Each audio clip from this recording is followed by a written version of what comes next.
Welcome, everyone. I'm Shuja Nawaz, Distinguished Fellow at the South Asia Center of the Atlantic Council.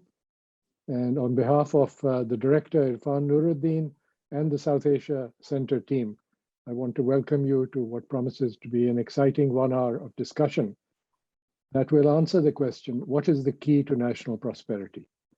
And for this purpose, we are delighted to have with us Raza Hassan, who is not just an entrepreneur, but someone with a global vision and someone who has not only done extremely well in business, but it now wishes to take his ideas on how to improve governance and to make a people-centric government the rule rather than the exception around the world. I'm delighted that we have this global reach of expertise in the room with us, the virtual room. Before I introduce Raza and ask him to open up the discussion, I thought I would just request the participants as we go down the list to say 1 or 2 sentences about themselves so that everybody else knows where they're coming from. So just a couple of sentences, please, because we want to get quickly into the nub of the discussion. So let me start with Dr. Murad Ali. Yes, thank you. I'm Murad Ali. I'm working as assistant professor at the University of Malakand at the Department of Political Science. I had my PhD from Mass University, New Zealand in 2012, and my postdoc from Germany in 2016. And my area is political economy of foreign aid and development effectiveness. Thank you for sharing that. That's important for us to know, so we know where you're coming from. Dr. Aqdas Afzal. My name is Dr. Aqdas Afzal. I'm a faculty member. I teach economics at Habib University in Karachi. And previously, I finished my PhD on a Fulbright scholarship from the University of Missouri in Kansas City. I also have a master's in political science. And I knew Irfan Nuruddin back when he was a young faculty member at Ohio State. Thank you. Excellent.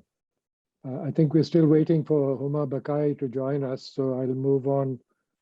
If Nawaz Dari is with us, I'll see. If not, then Dr. Mujtaba Ihsani.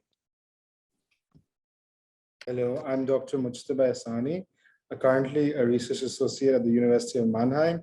I was previously a colleague to Aqdas at Habib University. I was working as an assistant professor.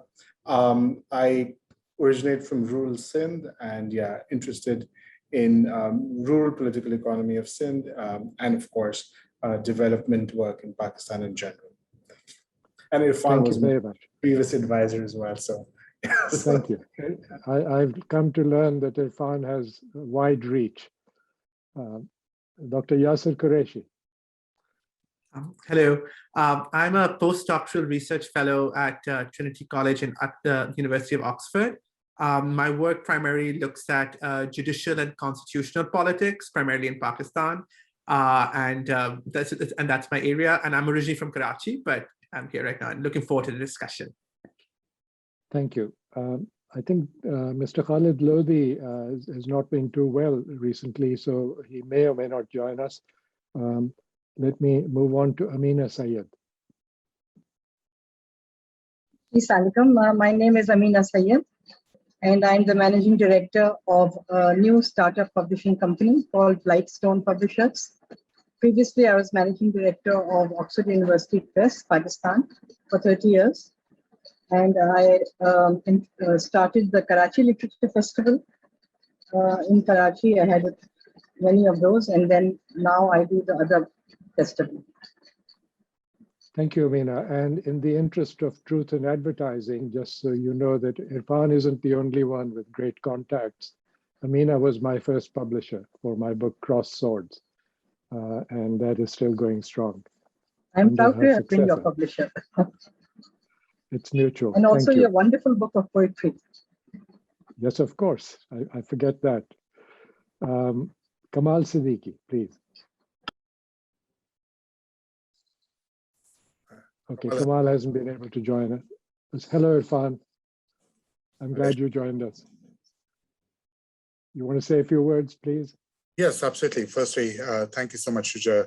Thank you, Raza, for sharing your insights and your book with this group. And so lovely to see Muj and Akdas after so many years as well. So my name is Irfan. I'm the director of the South Asia Center. I'm also a professor in the School of Foreign Service at Georgetown.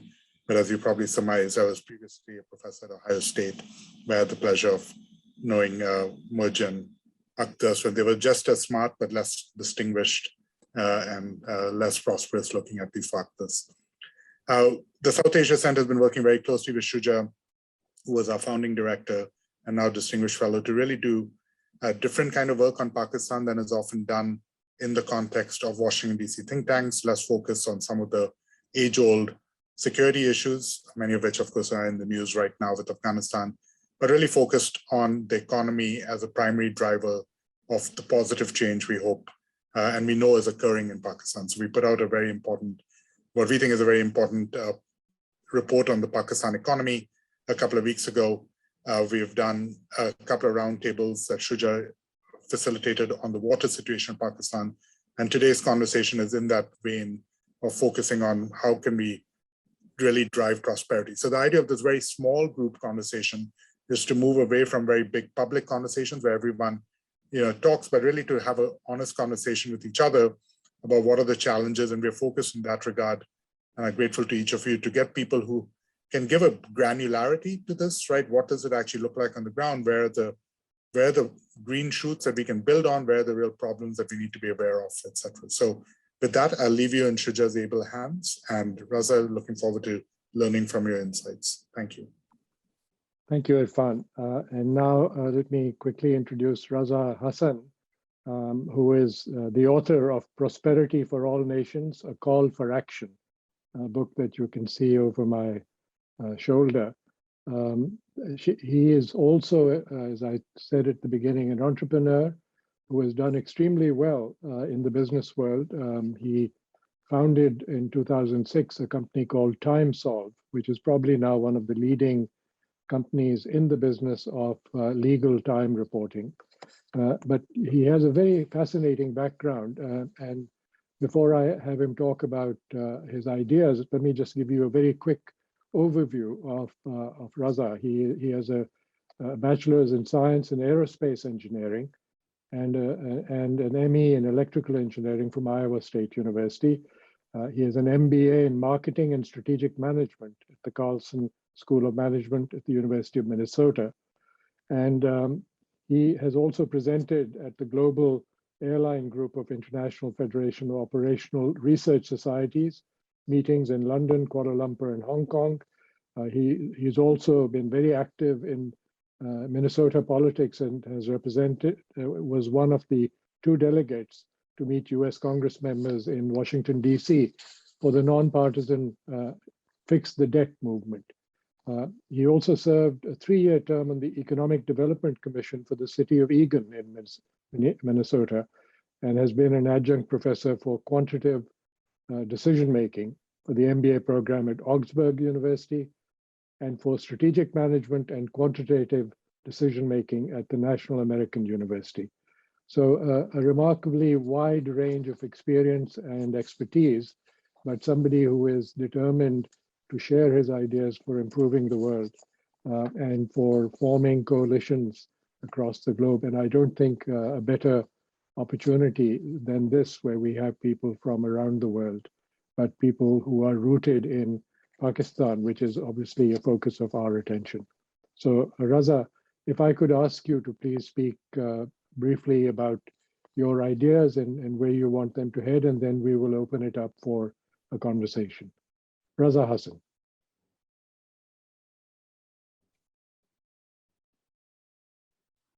Thank you, Shuja, and thanks everyone for the presence of all of you esteemed participants today. I am delighted that I have this opportunity. In the interest of time, I guess I'm going to just share a brief analysis of my book, and again, you know, the name of the book is Prosperity for All Nations. So we'll focus on what causes poverty and how prosperity for a nation can be achieved. I've spent about 6-7 years researching this topic, and then at the end, I have put this book together. At the end, I guess, again, at the end of this conversation, I'd like to learn from you and understand how we can move this message forward. So I think let me just give you the summary of the book.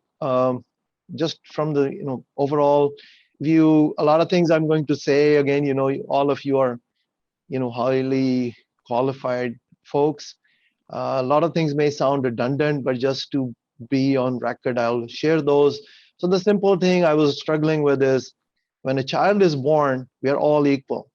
So what is the reason for poverty for some nations and prosperity for others?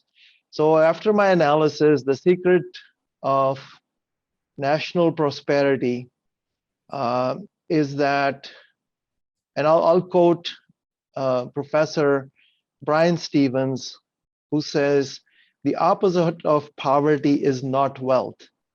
Again, the opposite of poverty is not wealth, it is justice. So injustice manifests as corruption. So I'm specifically focused on the abuse of official power. So I think just, to summarize, the fundamental requirement for prosperity is accountability and justice. Even in the US, some people have this misconception that it's based on freedom. It's not based on freedom. It's the freedom to do the right thing. If you do the wrong thing, you'll get punished. Now, what causes injustice? Injustice and corruption occur due to concentration of power, enabling the powerful to violate the law and get away with it. As I guess a famous person, John Acton, had said, power corrupts and absolute power corrupts absolutely. So corruption cannot take place without having the power to do it. So what does it take, to reduce corruption and concentration of power that causes it? I mean, that's the part I think is the big question. So what I've done is I've looked at US and some other prosperous nations, and my analysis is a distributed governance structure, such as what is used in the US, with collective decision-making, is the proven solution to fight concentration of power. A structure where no single official can harm an individual. Thus, all governing authorities should have checks imposed by the collective decision-making of locally elected representatives. And I'll get into more details and explain these in this opening interlude, which may take about 8 to 10 minutes. So just to talk about justice, 3 government entities directly administer justice to a nation. Number 1 is the police to catch the criminals.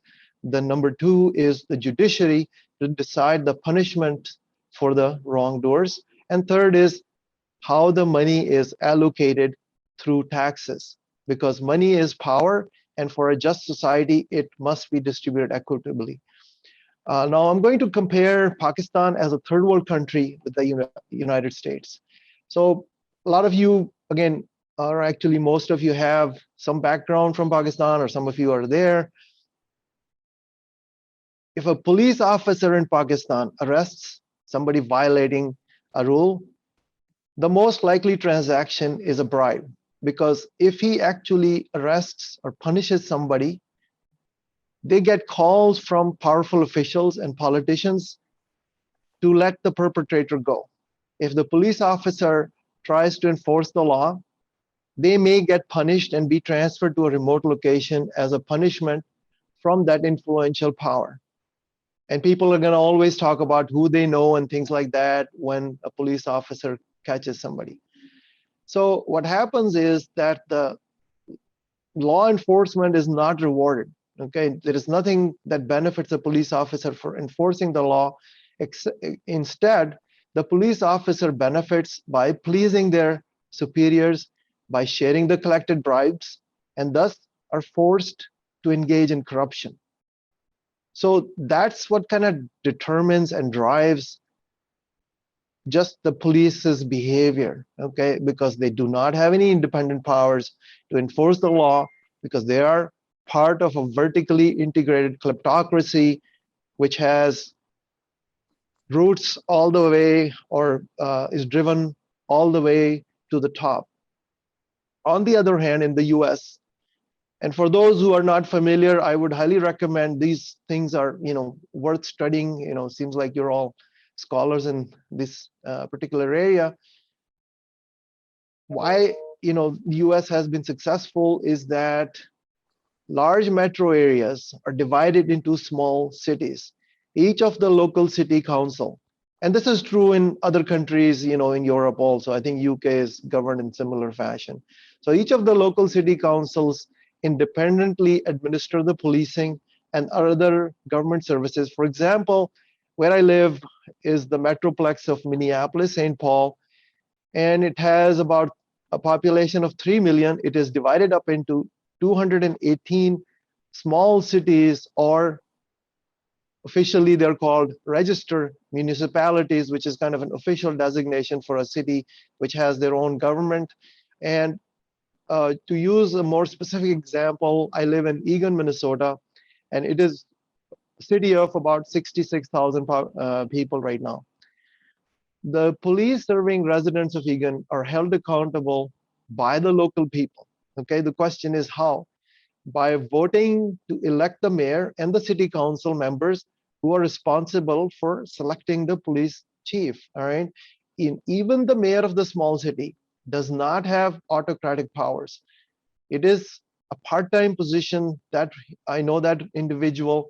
He has a regular job, but he does this for minimal pay to serve the community. So even him as the mayor does not have autocratic powers. He is held accountable not only by the voters, but by 4 city council members. So each city council member is representing a fourth of the citizenry of Eagan.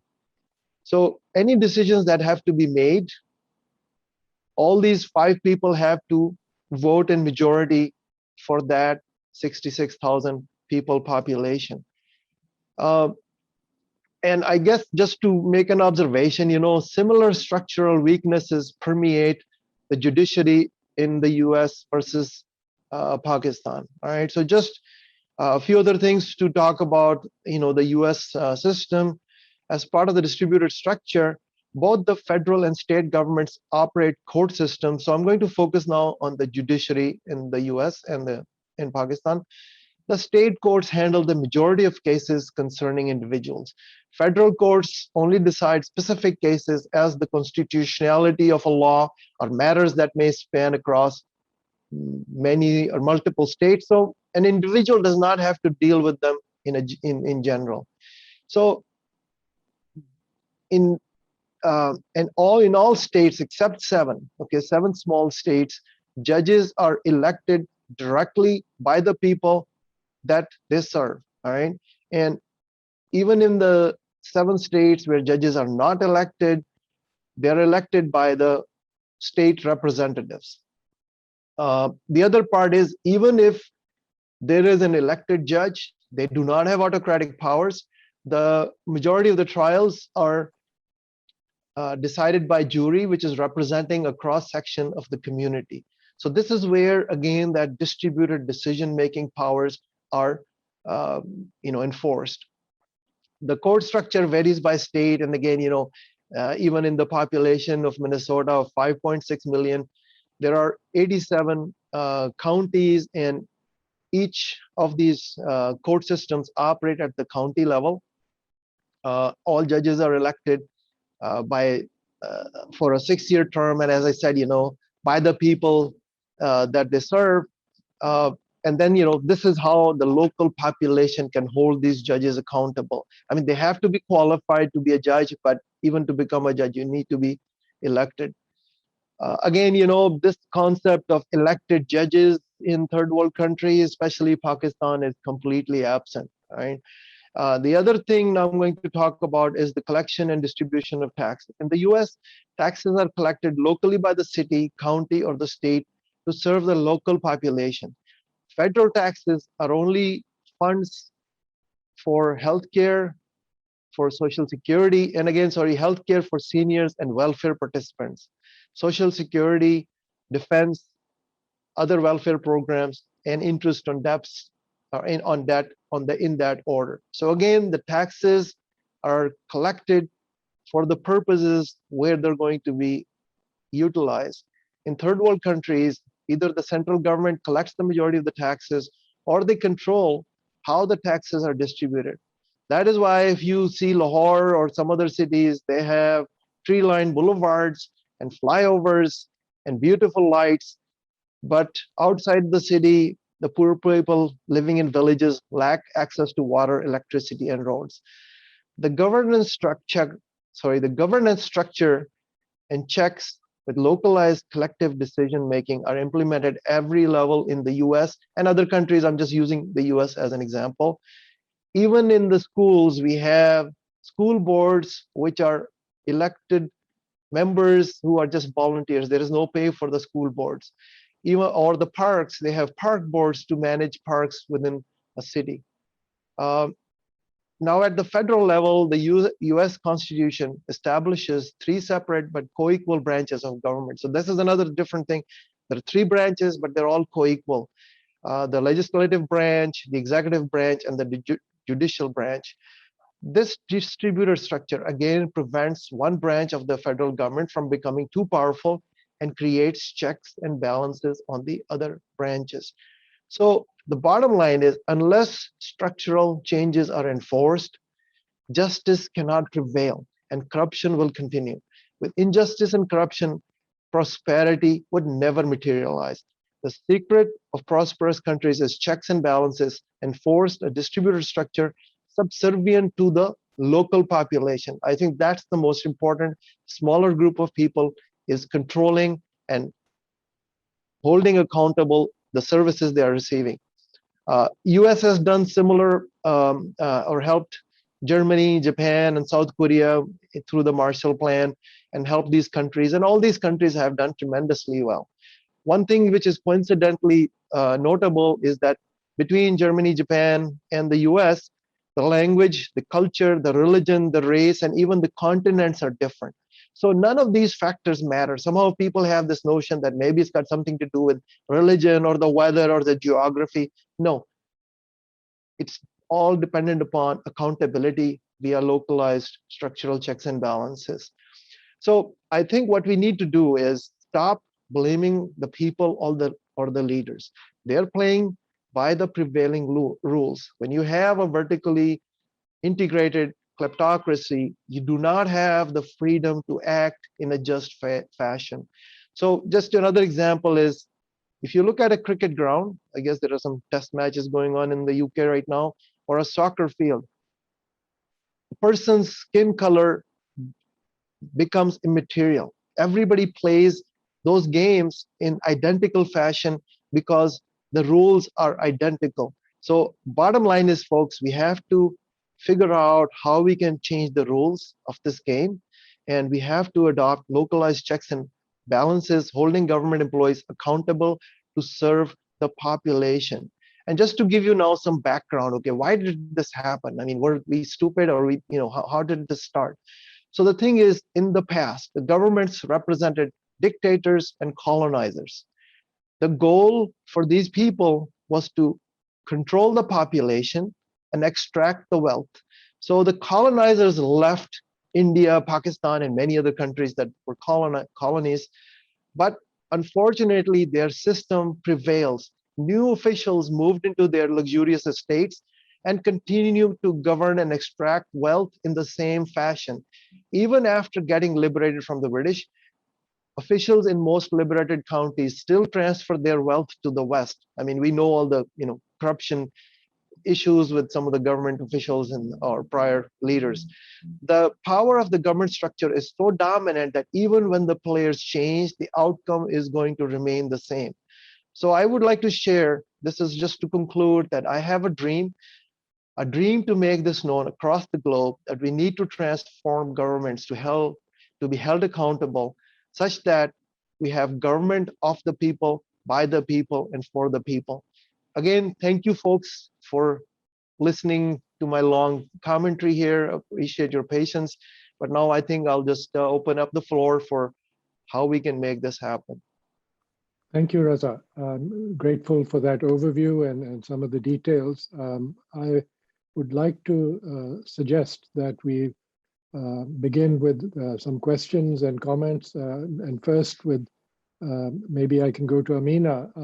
I know that you've been thinking about some of these issues, Amina, as a very successful entrepreneur yourself. So maybe I could ask you to pose one or two questions, and then while Raza is responding to those, I would request others who also wish to join that answer or discussion to please raise your hand so that we can identify you, and that way we can call on you to ask your question or add your comment. So Amina, please. Thank you, Sridhar. Raza, actually, I'd like to begin with my question on education. As you know that after 74 years, the state of education of government schools is dismal. And first of all, every child who is of school-going age is not going to schools. Over 20 million children are out of school. And those who are going to schools, particularly government schools, are not learning. And that results in a dropout rate because parents feel that they're just wasting their time. And I think, again, the reason is that, I mean, if just looking at Sindh, there are about over 160,000 state schools in Sindh, and they all run from Karachi. The education department in Karachi is managing all these schools, which leads to, again, very little accountability. And you've heard the stories about these schools being used as by the local landlords as their storeroom, and teachers are not coming. Other people are signing for them. And this happens because the local community is not involved. So I'm grateful if you could talk about this issue and how we can improve the standard of public school education in Pakistan through changing the structure. Great question. And again, I have a lot of information on these topics in my book, and I would really request, if you folks can review it, and I guess you'll have a deeper understanding of my perspective. So the thing with education, as you said, we have spent 74 years, in this country of Pakistan to do something about it. But since I've been born, I've been hearing the same thing. And my father actually started sort of a quest, and he was part of this Sir Syed University in Islamabad. He thought, somehow if the education can be improved, the situation in Pakistan will improve. But my analysis shows, and I've looked at, pretty much all the countries across the globe, education by itself is not an answer. It is not the root cause. And a few examples I'll share with you. Many, or I should say the best institutions in Pakistan and the cream of Pakistan typically does not stay in Pakistan. Aga Khan is one of these institutions where their medical program is recognized across the globe, and especially in the US. 90% of their graduates come to the US. Okay, so we educate these people. I'm not saying we stop educating, but we educate these people. We spend a lot of money. I mean, raising a child and educating a person is a very costly endeavor for, as a nation. But then these people are gifted to the US, all right? So the other thing I'll share with you, I have, again, I have stats in my book that there are some countries that have better, education level than the US. Sri Lanka's literacy rate is, 99%. I think there are a bunch of other Eastern European countries where they have very high educational standards. However, education itself does not create opportunities. Even though we think it does, it may help somebody, but if you go to a lot of, in Pakistan, if you take Uber, I've done that many times, and ask the drivers, well, some of them are fairly educated, but they don't have any jobs. So having an education is a consequence of a system that allocates resources effectively. If you don't allocate the resources effectively and you don't have opportunities, you can educate people, and then the smart people are going to leave the country and the contribution to the country is minimal. So that's what I would say. I mean, I agree education helps, but it is the consequence of the governance and the structure, not the root cause of it. Thank you, Raza. I see Mujtaba Isani has raised his hand, and then after that, we'll go to Murad Ali. Mujtaba, of course, is in education and also in Sindh. So let's hear from him.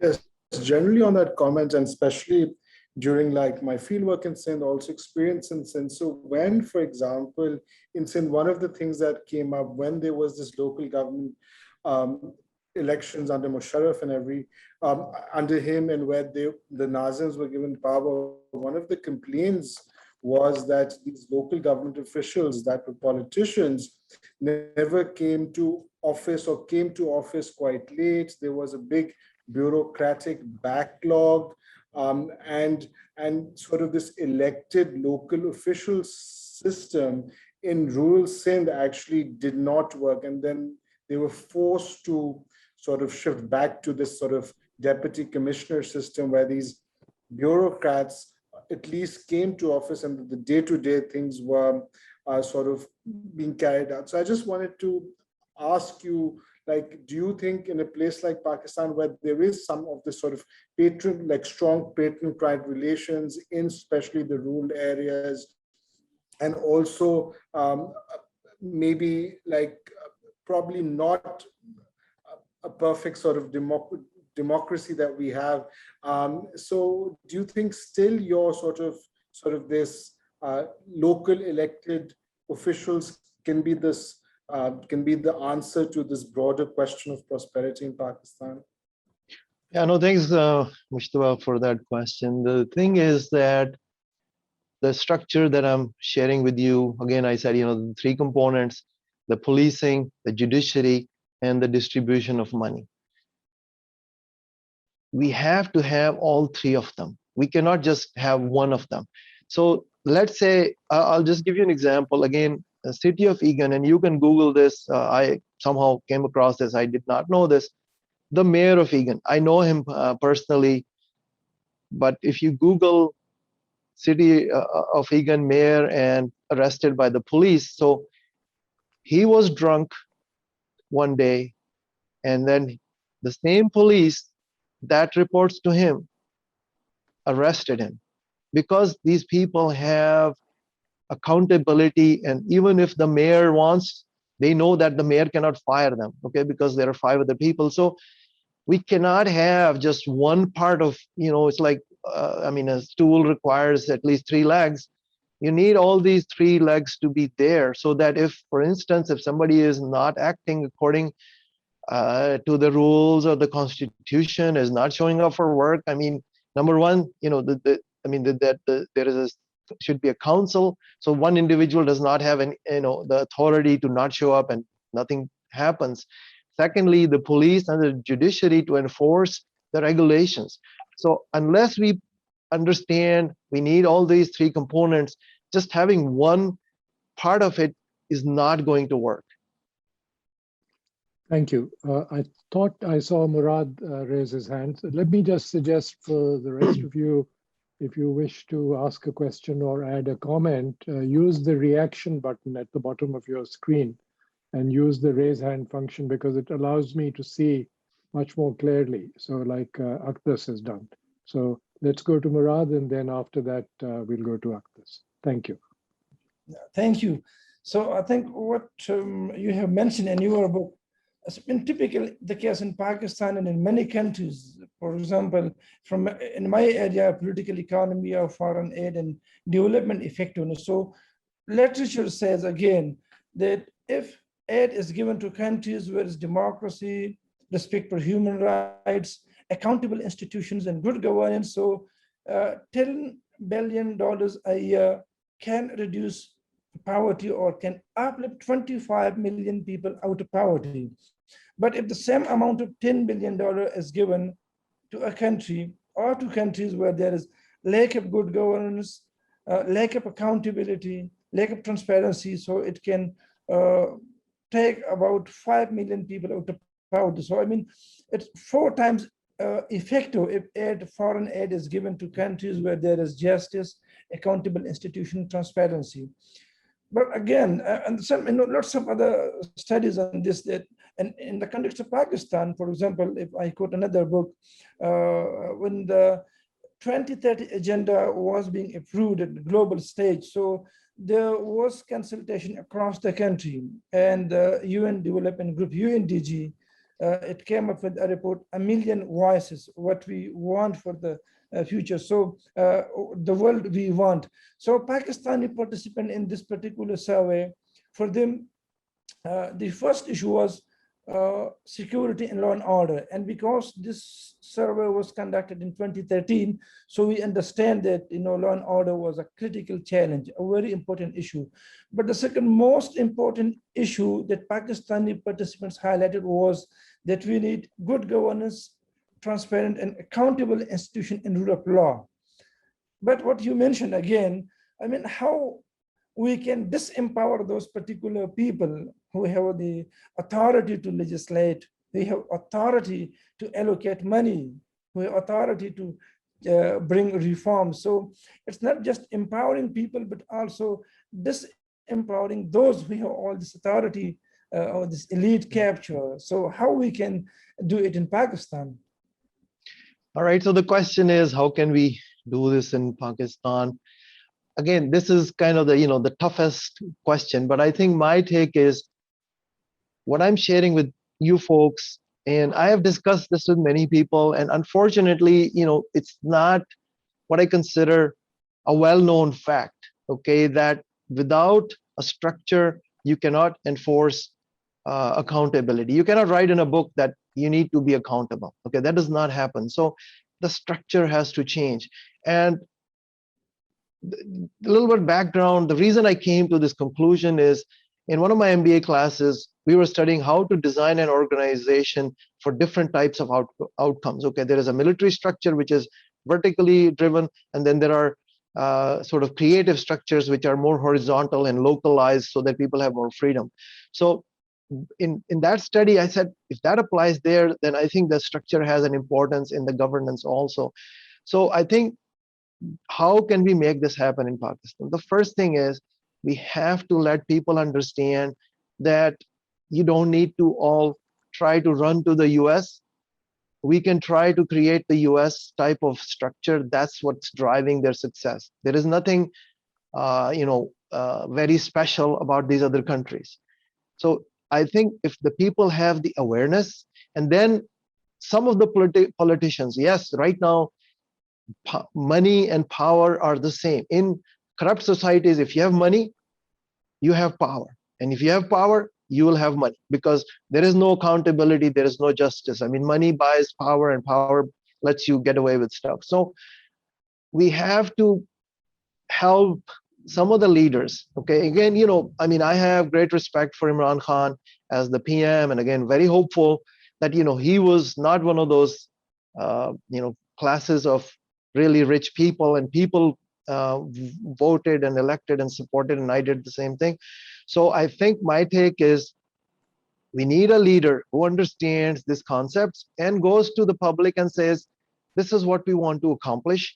I believe he or she will get that support. All right. And if they get the support, and this becomes like a topic of local and national conversations, people will understand it. Right now, our people, I think, are lost. Some people think, oh, we need more religion. We need, maybe the Taliban are going to fix this corruption. And they're kind of lost, okay? And there is no clarity on what corruption or what would it take to reduce corruption. I mean, we all were very excited about Imran Khan. He's been there for 3 years. And again, I'm still more hopeful than any time in the past. But unfortunately, yeah, you're shaking your head. But unfortunately, unless you change the structure by changing one person at any level, even at the top, does not change the country. We have to embrace this change. And I think, just imagine that people start protesting that, okay, we need a reform in how the judges are, nominated right now. I mean, they should be elected by the local people. Yes, it will take other, time and, a little bit of iterations to eliminate the bad elements. But I think that's where we need this education, and we need something in the media, and that will be the first thing. And then the second thing is we need support even from outside of people that are trying to make a difference in Pakistan. Even the US aid and other elements that at least we believe or hope that they can aid these countries, that we ask them, this is what we need. Thank you, Raza. I think that you're also hinting at a more active and powerful role from the diaspora. But let me move on to Akdas. His hand has been raised, and then after him, Yasser. Akdas, please. Thank you. Thank you for the opportunity. Thank you, Raza Hassan Saab, for a very nice presentation. I think you've presented a significant amount of food for thought. A lot of people have been thinking about these very important questions for a very long time. I just wanted to say that I completely agree with your analysis when you talk about the absence of local democracy in the case of Pakistan. So you gave this example of the mayor being able to hold the police chief accountable. I mean, that is something that is completely missing in Pakistan. Really, I was participating in a webinar and I posed this question to Mr. Sartaj Aziz just yesterday.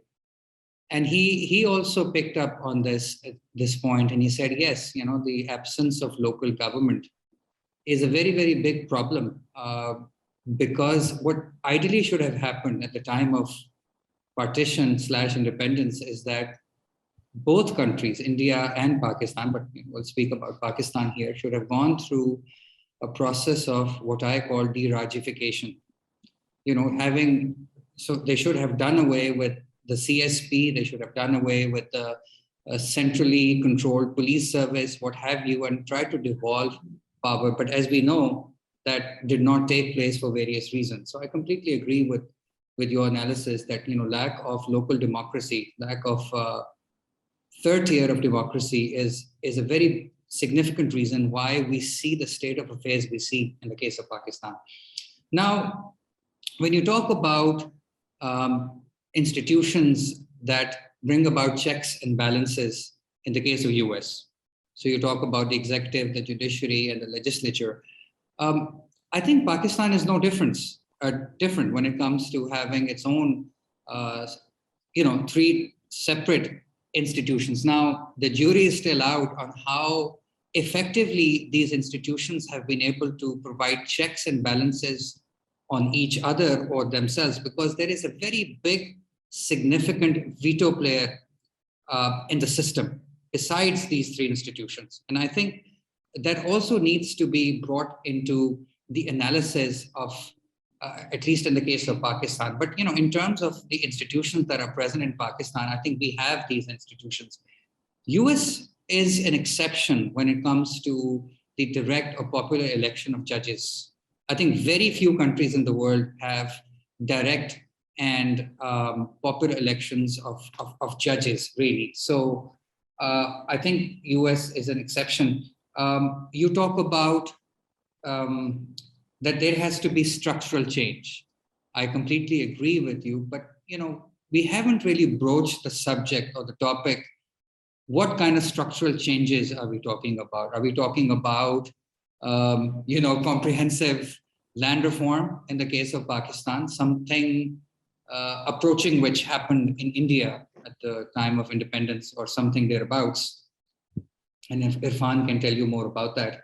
But I think we haven't really talked about how to get to a situation where most people in Pakistan don't want to leave Pakistan, or we can improve the situation. I think I will proffer a solution here, and I think we haven't talked about improving the quality of the institution of democracy.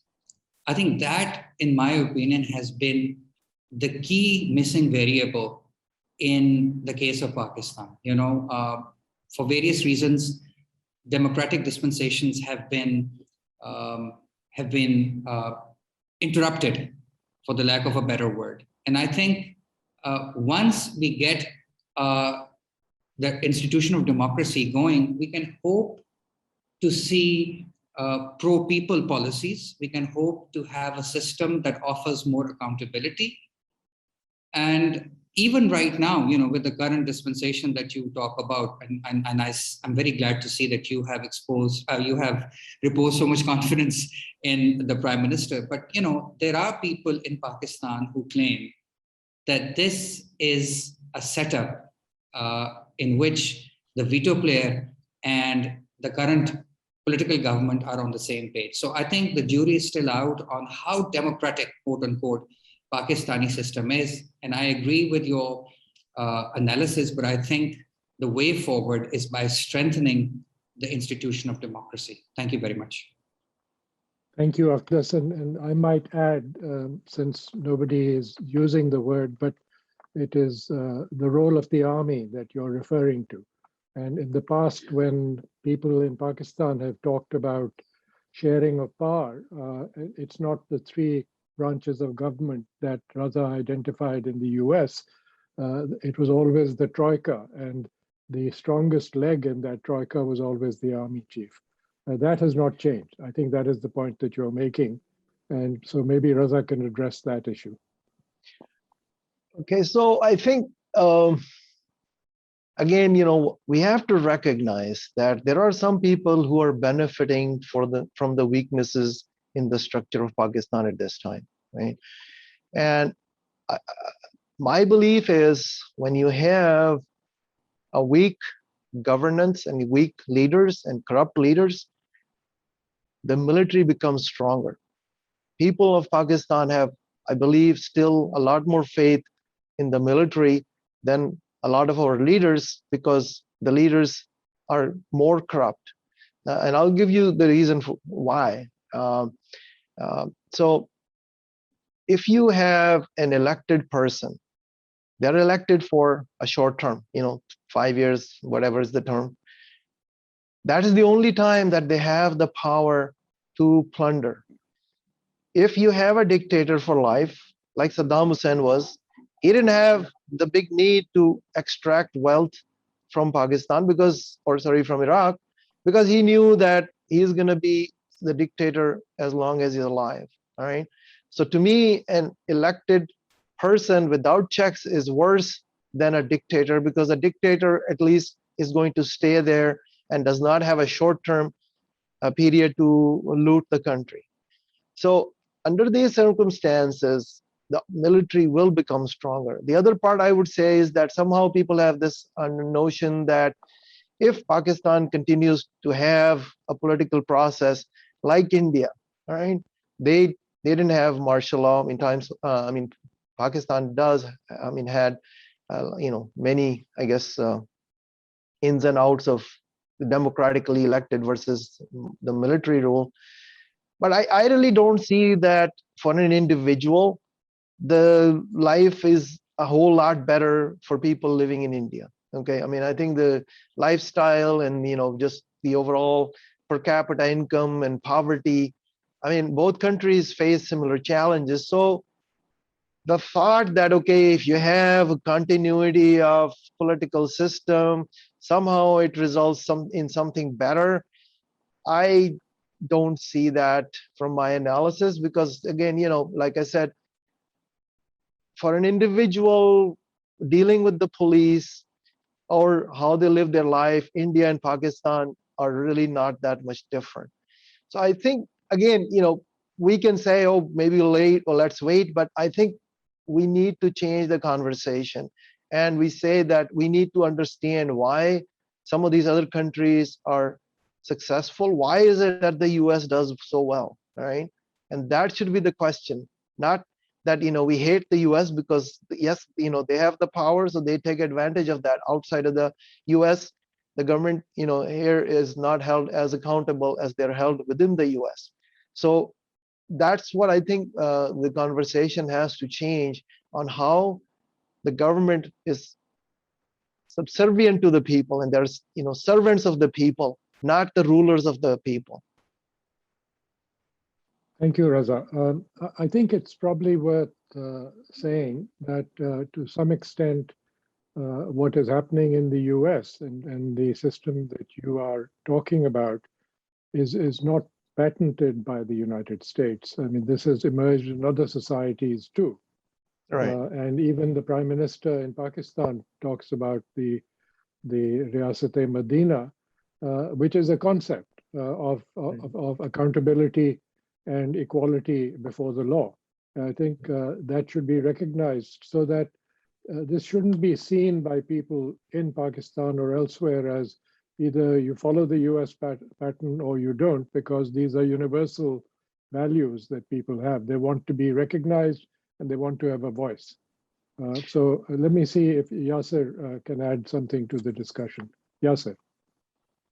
Sure, thank you. So I wanted to say that I do agree with, and I think it's really interesting, this idea of sort of preventing the concentration of power, as you've laid out, as a key facet of the way you want to structure sort of the political system, right? Now, one point I would say, so there are 2 points I want to make. One is that while I do certainly agree with you there, I think the issue that maybe Professor Afzal, for example, pointed out is that if we are talking about ending the concentration of power, if you're in a system where the greatest amount of power is concentrated in one institution, i.e. the military, then perhaps our first reforms should be towards breaking that concentration, right? So, because ultimately then even your politicians are primarily responsive to that one institution, right? That's what you have today in Pakistan. Your primary operation, how do I stay in power, is how do I please the military, right? So if you want to think about incentives to actually break the concentration of power in Pakistan, that has to be one of the key questions, if not question number one.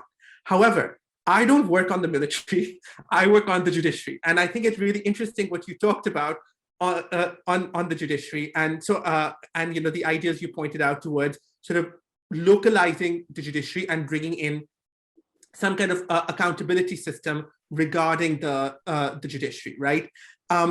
So, you mentioned the idea of judicial election. Now, I think the idea of judicial elections is really interesting, but I think as Professor Afzal pointed out, the US is perhaps anomalous in having judicial elections, right? Elections for judges at a state level.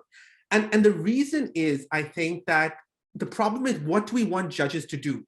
We often want judges to do very unpopular things, right? We want judges to do things that are about guaranteeing the law, even if that is not what the majority, the public want at the time.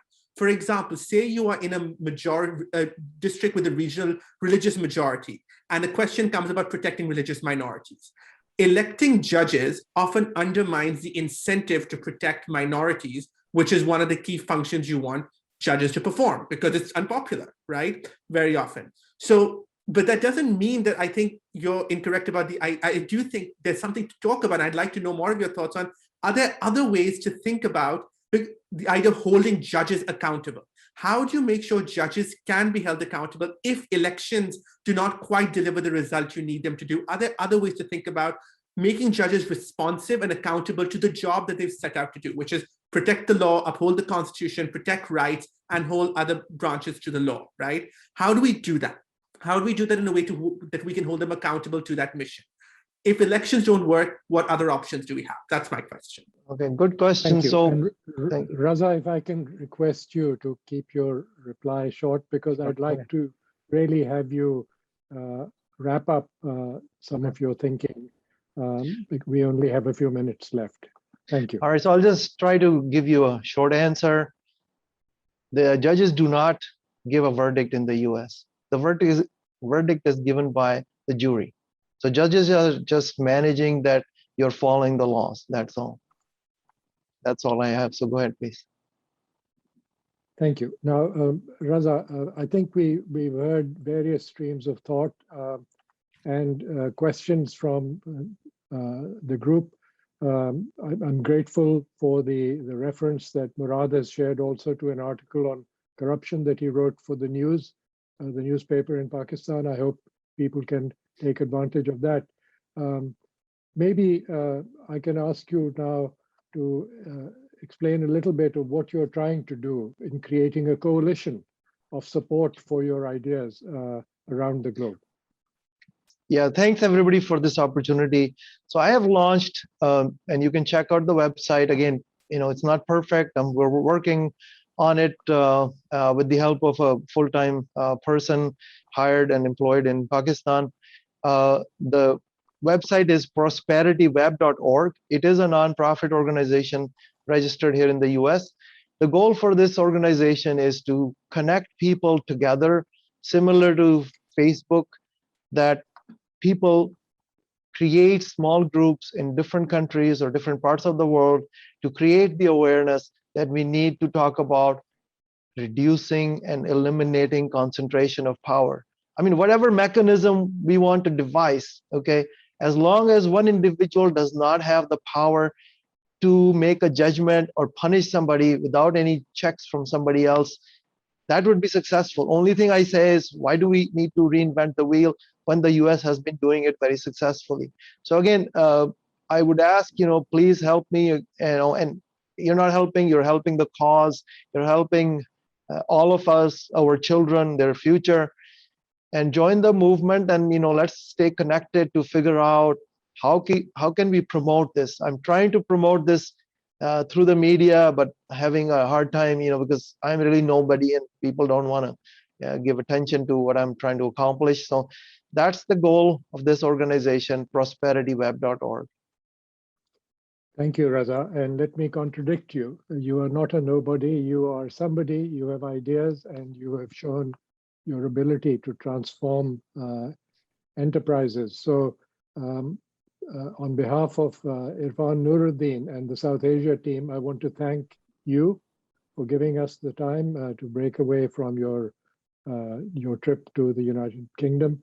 And I just want to keep an open invitation to everyone on this roundtable that you can continue this discussion directly or through us at the South Asia Center.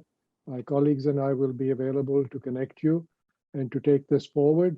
And of course, Raza, for you, Irfan Nuruddin and his team are available to take these ideas forward and to make them part of the Pakistan initiative as we go forward, because this is the mission of the South Asia Center at the Atlantic Council, to change the discussion of Pakistan away from one that is solely based on security considerations and regional hegemony and so on, and to make it more oriented towards the economy and development and the political and social development of the country itself, in which the diaspora can play a big role.